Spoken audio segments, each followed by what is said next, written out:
California's unique climate invites foreigners of all varieties to visit the Golden State. Arthur Mathews' family was one of several to hear the call. Mathews proved himself to be one of the Golden State's greatest treasures, and while he learned from the state's gorgeous landscape, the state learned from his allegorical themes and classical compositions. Although a celebrated California artist, Matthew actually was born in Wisconsin in 1860. He fell in love with art at a draft table in his father's architectural firm. He left for Paris in 1885, where he studied for nearly 5 years. When he returned to San Francisco in 1889, he was commissioned to do murals and paintings, and held his first exhibition in 1889 at Vickery's Gallery. In 1893, Mathews began teaching at the California School of Art and Design. It wasn't long before he was offered the coveted director's chair, a position he held until 1906. During his tenure at the School of Art and Design, he fell in love with and married fellow artist Lucinda Kleinhans in 1894. Together, they expanded upon the American arts and crafts movement. The American arts and crafts movement began in Britain as a negative reaction to the Industrial Revolution. Artists strove for honest design, one without a machine's cold, precise touch. California's arts and crafts movement was especially successful in architecture and home decor, the movement borrowing from Spanish colonial heritage and Oriental influences. The Mathews got involved in the movement after the 1906 earthquake and fire in San Francisco. With their studio destroyed, they opened the furniture shop with a wealthy patron's help. They sold furniture all inspired by the American arts and crafts movement. During this time and the decades thereafter, Arthur Mathews amassed quite a collection of works. Some of Mathews' works, like Afternoon Among the Cypress, feature overt tonalist influences. These tonalist themes directly rejected the Hudson River School's crisp landscape renderings, and that rejection remains evident in Mathews' abstract and messy canvases. Afternoon Among the Cypress sports an earth-toned palette and depicts trees in abstraction, reaching far, high, and flat.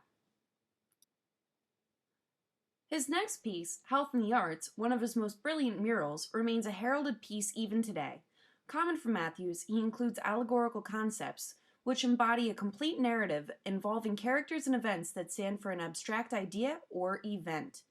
By adding this classical Greek scene, Mathews compares the California Pacific Medical Center to a place of learning, one that values philosophical thought and conscientious practice.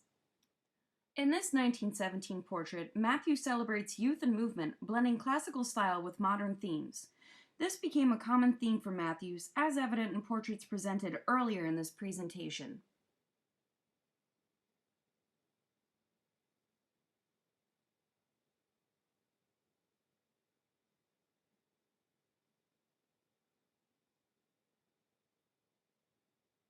Even after closing the furniture store's doors, Mathews wasn't able to completely divorce himself from architectural design. He gladly agreed to complete these windows for the Women's City Club in San Francisco in 1925. He douses his palette with color, and this is his first and only stained glass window. The Mathews shaped the American mentality by supporting the arts and crafts movement. This is one example of many in which California leads the nation in progressive thought and action, evident in droves of original artworks. Before the European influence, California harbored some of the most dense native populations. The natives crafted baskets that ensured an entire state's well-being, functioning as mechanisms that collected food, other baskets even cooking it. Some natives weaved baskets suitable to carry infants. The common thread, the one that combines them all, remains the natives' materials, that which is from nature. Californians share this trait, using that which the earth provides to craft artworks relevant to the state, but admirable even to visitors. And around the 1849 gold rush, a mass migration made California destination number one for hopefuls looking to stretch beyond poverty and make an easy living for their families.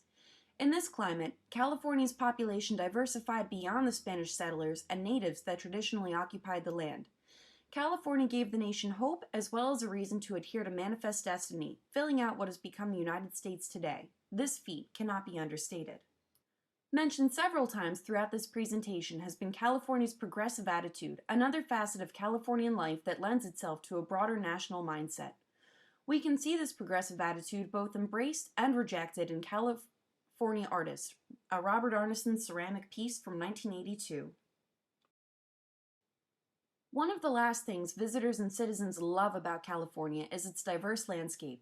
And with so many California artists traveling abroad and benefiting from the French Barbizon School's Impressionist influence, meant that California artists brought that influence back to America, manifesting itself in sumptuous landscape images that made use of light and shadow. The Impressionist influence took away the tonalist muted, monochrome color palette and doused the nation in sunshine. Centuries worth of magnificent artists cropped up in the inspirational Golden State. With fertile land, sunny days, and a diverse population, inspiration exists behind every corner. In this environment, Arthur Mathews thrived and contributed not only to California's history, but also the nation's history as a whole. Today, Mathews' work continues to delight California's locals and visitors, while the state continues to lead the country in progressive artistry and mentalities. Without California, America's art history would feel incomplete.